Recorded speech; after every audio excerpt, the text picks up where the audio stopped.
ये है आज हमने क्वेश्चन करने हैं 52 और 53। ठीक है, दोनों में कॉमन चीज क्या है? दोनों में ऊंचाई दे रखी है और दोनों में आधार नहीं दिया है। ठीक है, 52 है, ये कह रहा है कि एक त्रिभुज बनाओ जिसकी ऊंचाई एस रेखा के समान और दो आधार कोण एक्स और वाई दिए। ठीक है, 53 में कह रहा है कि एक त्रिभुज बनाओ जिसकी ऊंचाई एच रेखा के समान और दो भुजाएं ए और बी दी रखी। ठीक है, आधार किसमें भी नहीं दिया, ना 52 में दे रखा ना 53 में दे रखा। अब आधार नहीं दिया और आधार कोण दे दिए, तो इसको हल कैसे करेंगे? जो आधार दिया ही नहीं है तो आधार कोण कैसे बनाएंगे? तो मैं आपको एग्जांपल दे देता हूं। यहाँ पे ये हमारी दो एक समांतर रेखाएं, ठीक है, जब इनको त्रियक सीधी रेखा काटती है, ऐसे काटती है, ठीक है, तो जो कोण यहां बनेगा वो कोण यहां बनेगा, ये कोण इक्वल हो, बराबर बनते हैं। ठीक है, उसी तरह से जब हम इधर को कोई रेखा इनको काटेंगे, दो समानांतर रेखाओं को, ये बाहर को भी जा सकती है रेखा, ऐसा नहीं कि बाहर को नहीं जा सकती। ठीक है, तो जो कोण हमारा यहां बनेगा वही कोण हमारा यहां बनेगा। अब आधार तो नहीं दिया है, ठीक है, तो हमने क्या करना है, हमने ऊंचाई लेनी है जो हमने दी, हमें दी, ठीक है, और हमने यहाँ पे एक सीधी रेखा लेनी है 180 डिग्री की।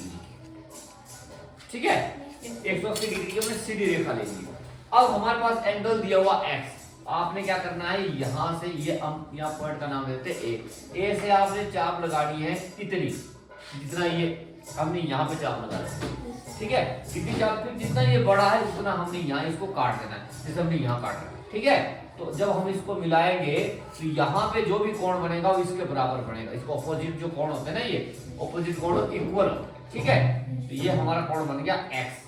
अब वैसे जितना y है, जितनी चाप हमने यहाँ लगा दी उतनी चाप हमने यहाँ से लगा देनी, फिर जितना ये बड़ा है उतनी चाप हम यहाँ से काट देंगे इसको और इसको ऐसे मिला देंगे।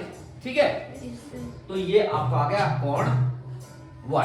ठीक है, अब हमने आधार बनाना है तो हम इसके समानांतर रेखा भी ले सकते हैं। यदि हमारी रेखा से ये हमारी सीधी होनी चाहिए, इसमें यदि का शब्द का प्रयोग नहीं होना चाहिए, ये हमारी बिल्कुल सीधी, इसके समानांतर भी हम रेखा ले सकते हैं। बट अगर आपको डाउट लगता है कि नहीं हो सकता है हमारे समानांतर रेखा सीधी नहीं ली जाए, आपने क्या करना है, यहाँ पे 90 डिग्री का कोण बनाना। 90 डिग्री का कोण आता है बनाना? Yes sir. सबको आता है? Yes sir. ठीक है, थोड़ा नीचे चल, कोई बात। ये हमारा 90 डिग्री का कोण बन गया।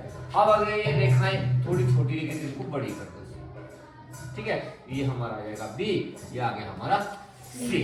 तो अगर आपको लगता है कि हमें नहीं पता लग रहा कि क्या आधार कोण हमारा सही है, तो आप यहाँ पे भी इसको माप सकते हैं। जितनी आपने यहाँ प्रकार खोल रखी है उतनी यहाँ खोल दो, जितना यहाँ बड़ा है उतना यहाँ ये और उतना ही बड़ा होगा, उतने डिग्री का होगा, तो ये इक्वल होगा। ठीक है, तो समानांतर रेखाओं को यदि त्रियक सीधी रेखा कभी भी काटती है उसके ऑपोजिट एंगल हमेशा बराबर होगा।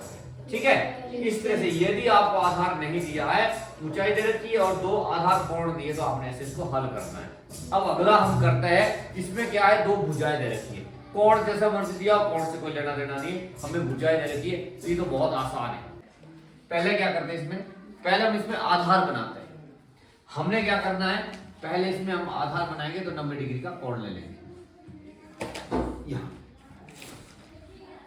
सबसे पहले हमने क्या करना है, इसमें 90 डिग्री का कोण बनाना है। बना दिया? यस। ठीक है, उसके बाद जैसे हमने रेखा का नाम ले लिया CD, उसके बाद हमने ए जितने प्रकार खोल, जितना आपका ए भुजा, दो भुजा ले रखी आपने, जितनी आपकी ए भुजा इतने प्रकार खोल के आपने सी से काट दी। ठीक है, ये आ गया ए। उसके बाद जितनी आपकी बी भुजा है इतनी बड़ी प्रकार खोल के आपने सी से प्रकार खोल के चाप लगा दी, ये आ गया बी। आपने सी से ए को मिला दिया, सी से बी को मिला दिया। ठीक है, यस सर। हो जाएगा? Yes sir. दोनों क्वेश्चन हो जाएंगे? Yes sir. बनाओ।